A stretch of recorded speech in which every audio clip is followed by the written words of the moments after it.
The phone rang at exactly midnight, cutting through the silence of my house like a blade. I almost ignored it at first, thinking it must be a wrong number or some late-night emergency call, but something in my chest tightened before I even answered. When I heard my daughter's voice, I barely recognized it. She wasn't crying loudly. She was whispering, every word shaking, as if someone was standing just a few steps away. She said my name once, then begged me to help her. She said she was scared, that she couldn't stay there anymore, that if I didn't come now, she didn't know what would happen. Before I could ask where she was or what was wrong, the call ended. I stood there in the dark, phone pressed to my ear, heart pounding, knowing with a certainty that terrified me, my daughter was in danger.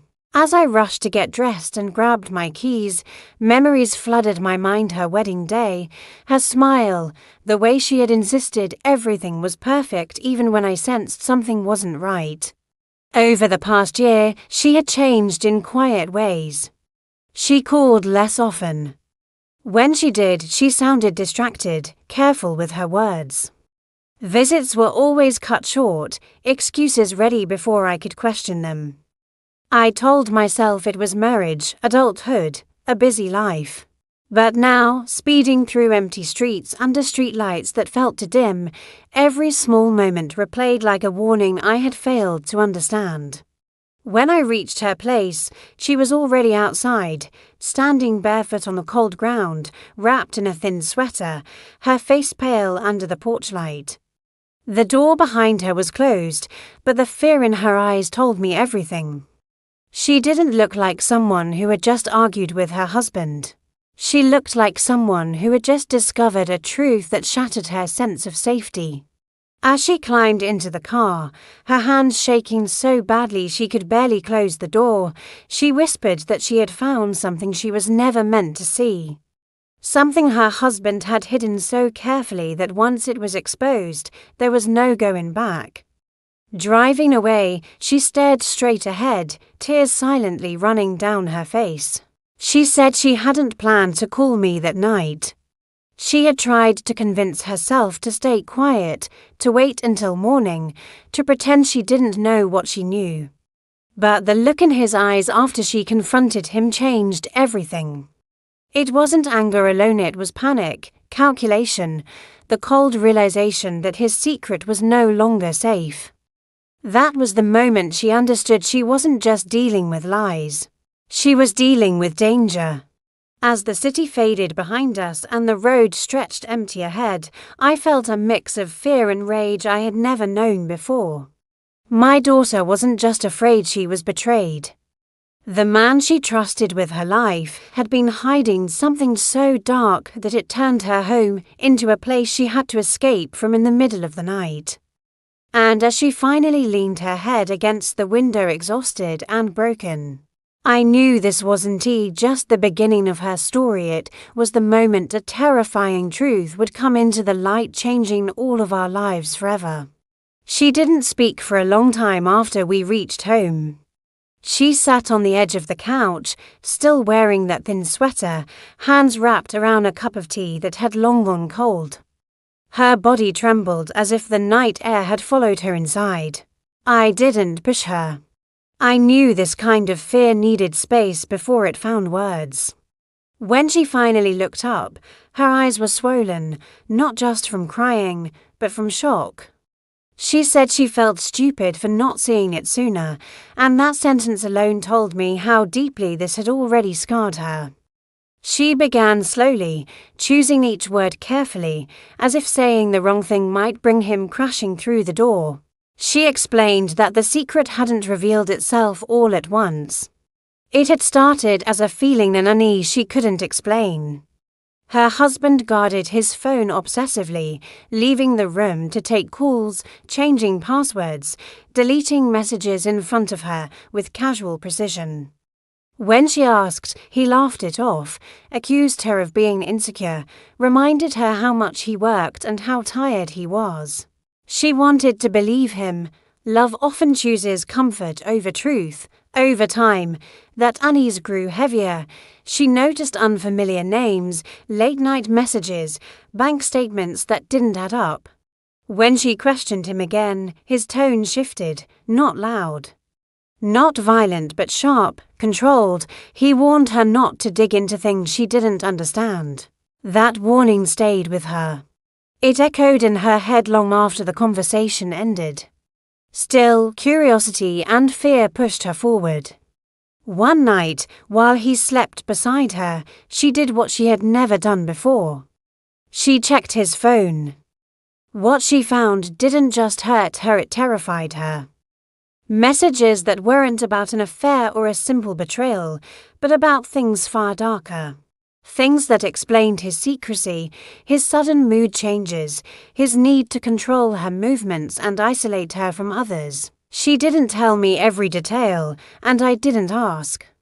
I could see from the way her hands shook that the specifics didn't matter. What mattered was the realization that the man she slept next to was not who she thought he was. When she confronted him, she didn't accuse. She asked questions. Calm ones.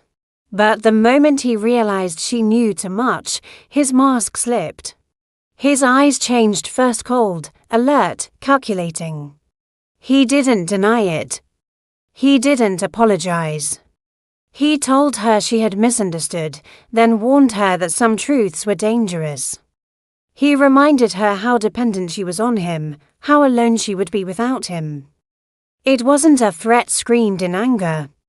It was worse. It was spoken like a fact. That was when fear took hold of her body. Not panic, not hysteria, clarity. She saw her life narrowing into a cage she hadn't known she was inside. She realized that staying quiet didn't mean staying safe. She waited until he stepped out of the room, grabbed her phone, and called me. She didn't pack a bag. She didn't leave a note. Survival doesn't wait for preparation.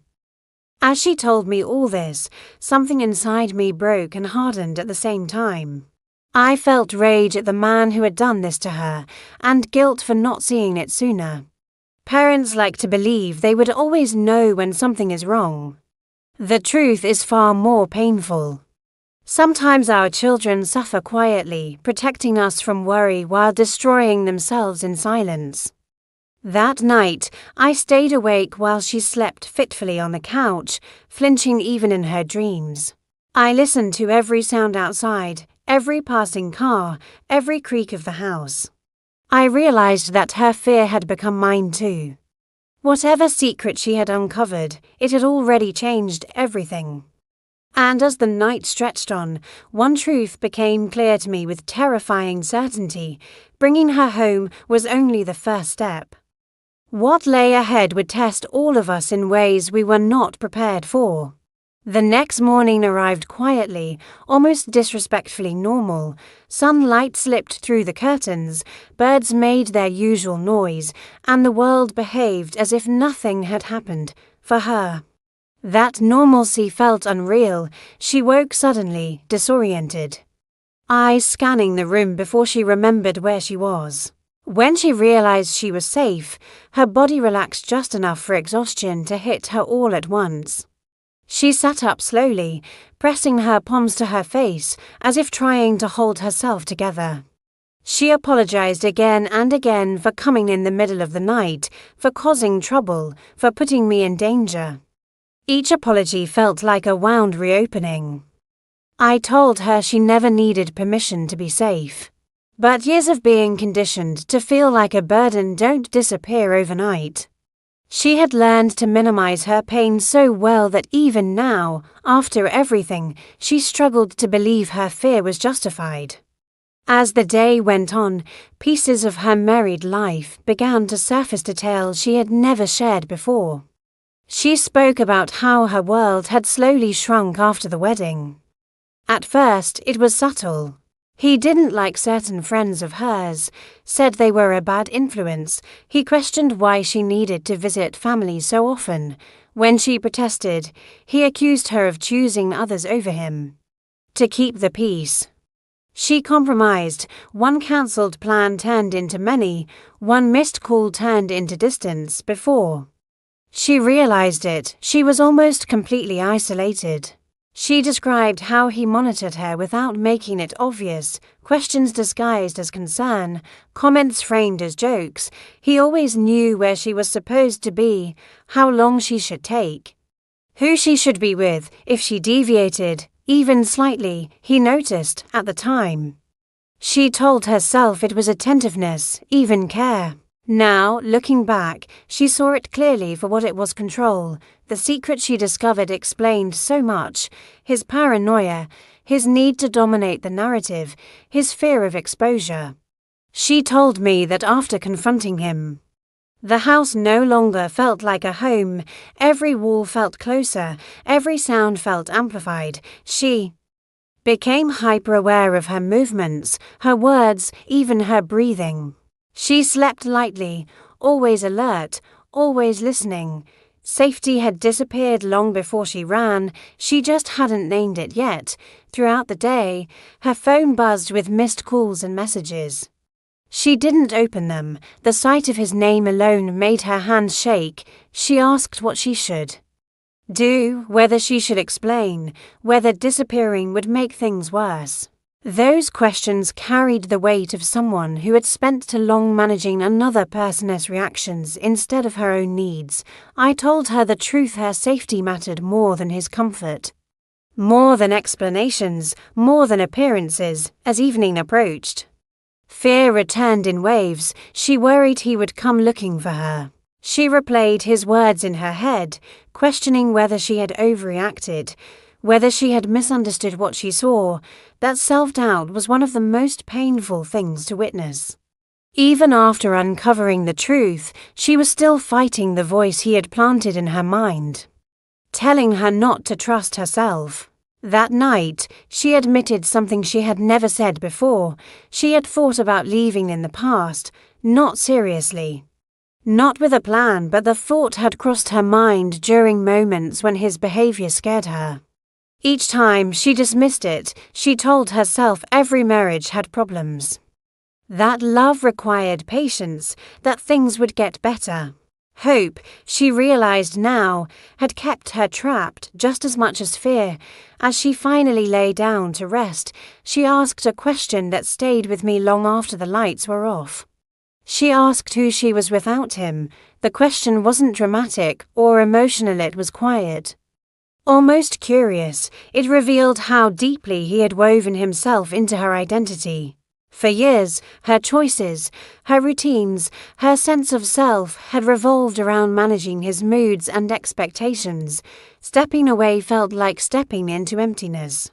I sat awake long after she fell asleep, listening to her breathing even out. The house felt different now. Heavier but also more honest. I understood that what she needed most wasn't answers or solutions, it was time. Time to let the truth settle, time to relearn her own voice, time to feel safe without conditions. Whatever came next, confrontations, consequences, rebuilding would be difficult. But one thing was certain: the moment she begged me to save her was not a moment of weakness, it was the moment she finally chose herself. The following days unfolded with a tension that never fully left the room. Even when the house was quiet, even when she seemed calm, something restless lived beneath the surface. She startled easily, checked locks more than once, and kept her phone face down as if it could bite her. Safety, she was learning, wasn't just about distance from danger, it was about convincing the mind and body that the threat had truly passed. She finally began to talk about the early years of her marriage, not with nostalgia, but with confusion. She described how attentive he had been at first, how he remembered small details, how he made her feel seen in a way no one else ever had. That attention slowly transformed into something heavier, something that demanded explanation for every absence and justification for every independent thought, because the change was gradual. She adapted without realizing she was adapting. Love blurred the line between care and control. She admitted there were moments she sensed something was wrong but dismissed them quickly. Whenever she questioned his behavior, he responded with logic so convincing that she doubted herself instead. He framed her concerns as imagination, stress, or emotional weakness over time. She stopped bringing things up altogether. Silence felt safer than argument. What she didn't realize then was that silence was exactly what allowed his secret to remain hidden. The discovery itself haunted her most, not just what she found, but how accidental it was. She wasn't looking for proof. She wasn't spying. One small inconsistency led to another. And curiosity did the rest. She described the moment as surreal. Like watching someone else's life unravel. Her hands shook, her heart raced.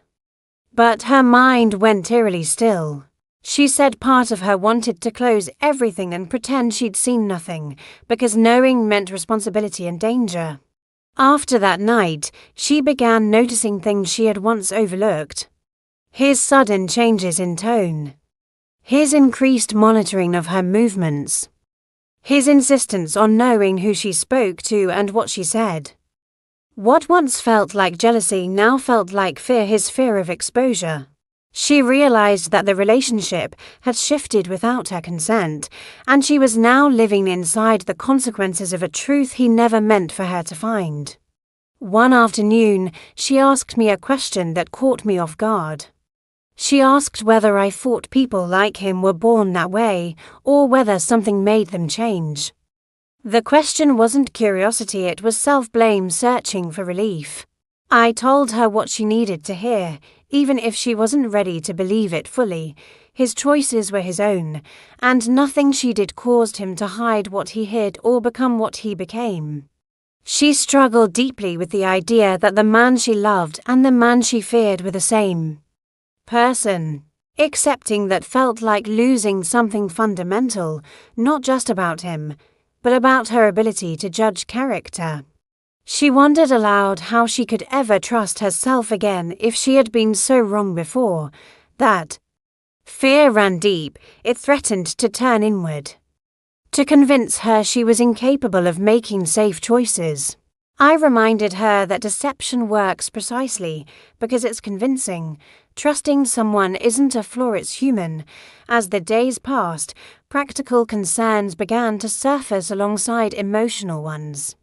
Where would she go from here? What would happen if he came looking for her? Would anyone believe her if she spoke the truth? Each question carried weight. Each answer felt incomplete. She was standing at the edge of a life she recognized, unsure how to step forward without falling. At night, she dreamed restlessly. Sometimes she woke calling out. Sometimes she sat up suddenly, disoriented and shaking. When that happened, I didn't ask questions, I just stayed nearby until her breathing slowed. Trauma doesn't follow logic or schedules. It arrives when defenses are down, when the mind tries to rest. She began to understand that healing wasn't about erasing fear, it was about learning how to live alongside it without letting it decide everything. One evening, as we sat quietly, she said something that marked a shift. She said she no longer wanted to understand him, she wanted to understand herself. That sentence, simple as it was, carried strength. It meant she was beginning to redirect her energy away from justifying his actions and toward reclaiming her own story. For the first time, her focus wasn't on what he might do next, but on who she needed to become to survive this. She still felt lost, still unsure, still afraid. But beneath all of that, something new had begun to form, not confidence, not peace, but clarity. She knew now that going back was not an option. Whatever came next would be difficult, painful, and uncertain, but it would be real. And in that realization, she took her first true step out of the shadow his secret had cast over her life. The tension shifted as reality began to demand decisions instead of reflection. Fear was no longer just something she felt, it became something she had to plan around. She started asking practical questions. What if he showed up? What if he followed her? What if he tried to control the story before she could speak? These weren't dramatic worries. They were calculated, grounded in what she had already witnessed. She had seen how quickly his calm could turn into something colder, more deliberate. She understood now that exposure frightened him more than losing her. Her phone remained a source of quiet terror. Messages piled up, some angry, some pleading, some disturbingly gentle. He shifted between apology and accusation with unsettling ease. One message blamed her for misunderstanding. Another promised change. Another warned her not to make a mistake she couldn't undo. Each one was designed to pull her back into orbit, to make her question herself just enough to hesitate. She didn't respond, but every notification felt like a reminder that he was still out there, still trying to reach her. She struggled with guilt in ways that surprised even her. Guilt for leaving without explanation. Guilt for exposing his secret by knowing it. Guilt for putting me in the middle. That guilt clashed with the fear she felt, creating confusion that drained her emotionally. Abuse doesn't just harm the body or the mind, it distorts responsibility. It teaches victims to feel accountable for the consequences of someone else's choices. There were moments when doubt crept back in, especially late at night. She replayed conversations, softened his words, questioned her own reactions. She wondered if she had exaggerated the danger, if fear had clouded her judgment. Those thoughts didn't last long, but when they came with force. It took effort to remind herself of the look in his eyes when he realized she knew. That memory grounded her. It reminded her why she ran. We talked about the future in careful, uncertain terms. Not dreams or plans, just next steps. Where she would stay. Who she could trust. What she needed to protect herself. Each decision felt heavy, as if choosing wrong could undo everything. She was learning that independence wasn't just freedom, it was responsibility she had never been allowed to practice before. Emotionally, she felt exposed, without the constant presence of his control. She was left with her own thoughts, and they were loud. She grieved the marriage she believed she had, the future she imagined, the version of herself that thought love could fix everything. That grief came in waves, sometimes triggered by the smallest things: a song, a familiar smell, a memory she hadn't thought about in years. She allowed herself to cry without apology, something she had rarely done before. One afternoon, she admitted something quietly, almost shamefully. Part of her still wanted him to explain himself, not to justify what he did, but to make sense of it. She wanted the chaos to have logic. Wanting answers didn't mean she wanted him back. But it did mean she was still human, still searching for closure where none might exist. Accepting that some truths come without explanation was one of the hardest lessons she faced. Slowly, she began to see how much strength it had taken to leave. Not just in the moment she ran, but in every moment leading up to it. Every time she questioned something. Every time she noticed a lie and didn't fully accept it. Survival had been a process, not a single act of courage. That realization shifted something inside her. She wasn't weak for staying as long as she did. She was strong for leaving when she could.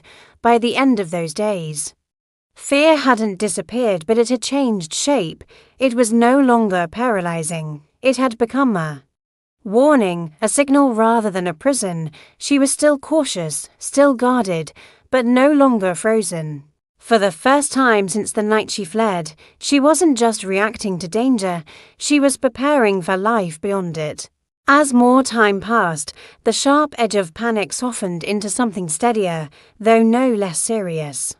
She began to understand that safety was not a moment, but a practice, something she had to choose over. In each day, that realization was both empowering and exhausting. There was no dramatic turning point where everything suddenly felt right. Instead, there were ordinary mornings where she woke up and had to remind herself where she was, why she was there, and that she had made the right choice. She became more aware of how deeply his influence had shaped her thinking, even in simple situations. She caught herself anticipating disapproval that no longer existed. When she changed her plans, she instinctively reached for her phone to explain herself, then stopped. When she spoke freely, she sometimes paused mid-sentence, bracing for criticism that never came. These moments were unsettling. But they also revealed the truth. His control had followed her out the door. Embedded in habits she was only now beginning to see. She avoided places that reminded her of him, not out of fear alone, but out of self-preservation. Certain streets, certain restaurants, even certain times of day carried memories that tightened her chest. She learned to listen to those signals without letting them dominate her.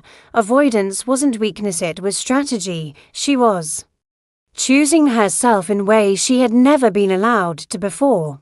The idea of confronting him surfaced more than once. Friends suggested it. Well-meaning voices said closure required conversation, explanation, final words. Each time the idea came up, her body reacted before her mind could catch up. Her stomach knotted, her breath shortened.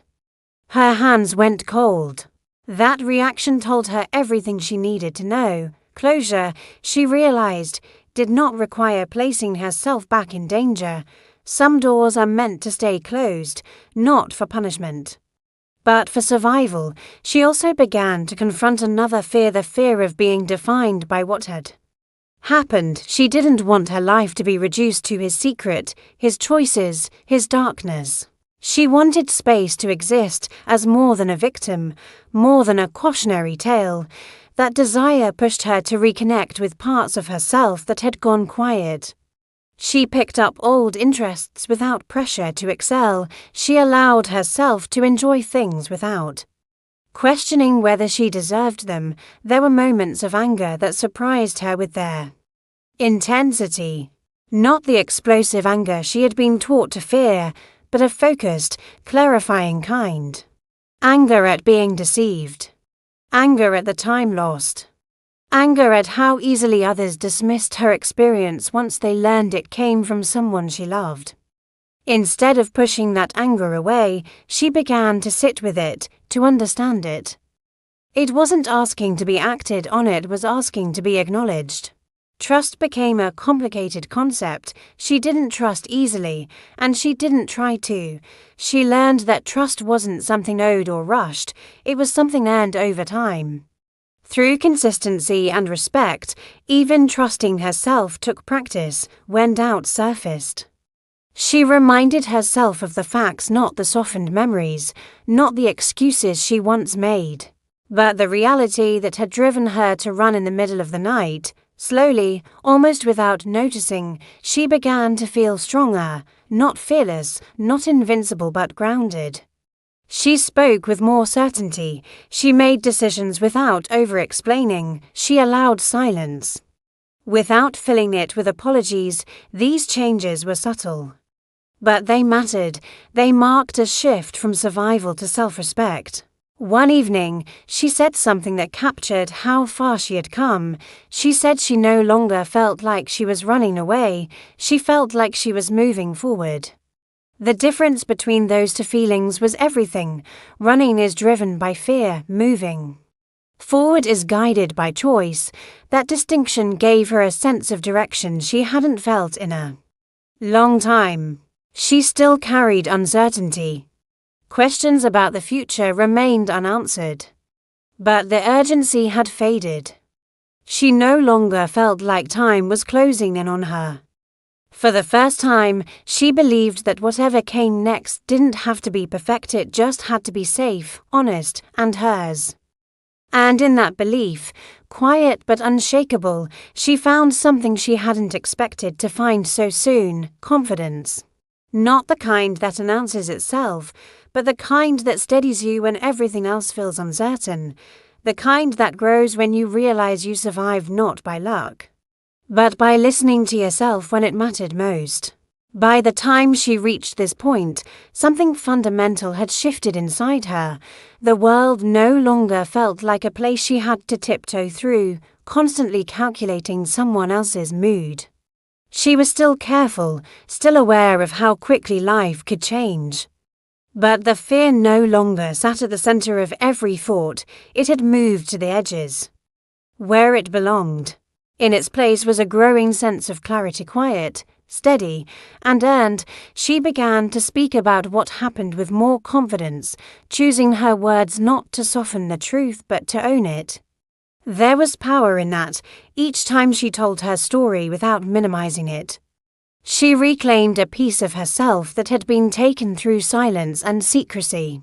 She learned that telling the truth didn't make her weak or dramatic. It made her honest.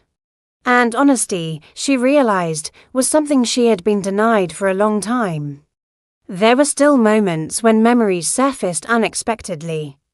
A phrase someone used, a look on a stranger's face, the sound of a door closing too hard, any of these could pull her back for a second. But now, instead of freezing, she grounded herself. She reminded herself where she was. She reminded herself that she was safe. The past no longer controlled the present. It was something she carried, not something that carried her. She also began to understand that healing wasn't about erasing what happened. It was about integrating it without letting it define her future. She didn't need to become someone new to move forward. She only needed to return to who she had always been, before fear taught her to shrink. That realization brought a deep sense of relief. She didn't have to rebuild herself from scratch. She just had to remember herself. One of the hardest things she faced was forgiveness, not of him, but of herself. Forgiving herself for ignoring early signs. Forgiving herself for staying longer than she thinks she should have. Forgiving herself for loving someone who turned out to be dangerous. That self-forgiveness didn't come all at once. It came slowly. In moments of compassion she chose deliberately. Even when shame tried to speak louder, she stopped waiting for justice to look a certain way. She understood that closure wouldn't arrive in a dramatic confession or public exposure. Sometimes justice is quieter. Sometimes it looks like peace. Sometimes it looks like waking up without fear. Making decisions without permission. And building a life where no one holds power over your silence. That kind of justice, she realized, was enough. Her sense of identity began to expand again. She wasn't just someone who survived something terrible. She was someone with opinions, dreams, boundaries, and strength.